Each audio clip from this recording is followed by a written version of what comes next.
Hi friends, welcome to my channel.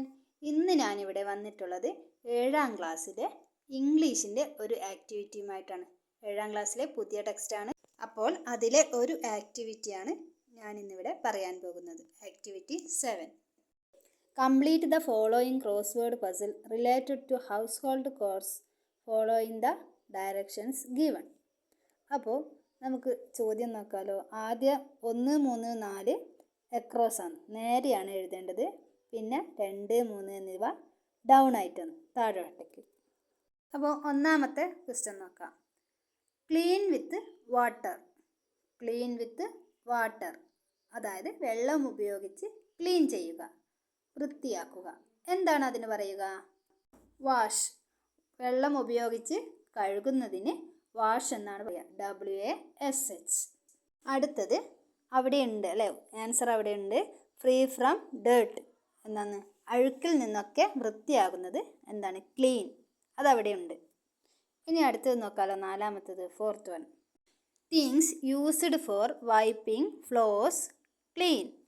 നിലം വൃത്തിയാക്കാൻ വേണ്ടി ഉപയോഗിക്കുന്നത് എന്താണ്? ആ ഉപയോഗിക്കുന്ന സാധനത്തിൻ്റെ പേര് എന്താണ്? മോപ്പ്. MOP, mop. ഓക്കെ. ഇനി അടുത്തത് ഡൗൺ ആണ്, അതായത് താഴേക്ക്. രണ്ടാമത്തെ ക്വസ്റ്റ്യൻ ആണ്, നമ്പർ 2. എന്താണ്? Cleaning with a broom. ചൂലുപയോഗിച്ച് വൃത്തിയാക്കുക. അതിനെന്താണ് പറയുക?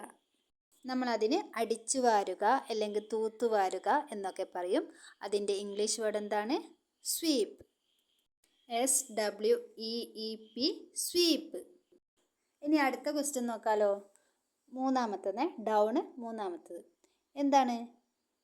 Cut something into pieces with repeated sharp blows. ഒരു മൂർച്ചയേറിയ വസ്തുക്കൾ കൊണ്ട്, റിപ്പീറ്റഡ് എന്ന് പറഞ്ഞാൽ ആവർത്തിച്ച് മുറിക്കുക, ആവർത്തിച്ച് സ്പീഡിൽ മുറിക്കുന്നതിന് എന്താണ് പറയുക? നമ്മളതിന് പറയുന്നത് ചോപ്പ്. ചോപ്പ് എന്ന് പറഞ്ഞാൽ അരിയുക. നമ്മൾ പച്ചക്കറിയൊക്കെ അരിയൂലേ, അപ്പോൾ ചോപ്പ്. CHOP, ചോപ്പ്. ഓക്കെ. അപ്പോൾ ഇന്നത്തെ ക്ലാസ് ഇത്രയേ ഉള്ളൂ. അപ്പോൾ എല്ലാത്തിൻ്റെ ഉത്തരം അറിയാലോ. ഒന്നാമത്തത് വാഷ്, സ്വീപ്പ്, ചോപ്പ്, മോപ്പ്. ഓക്കെ. ഇത്രയുമാണ് ഇന്നത്തെ ക്ലാസ്.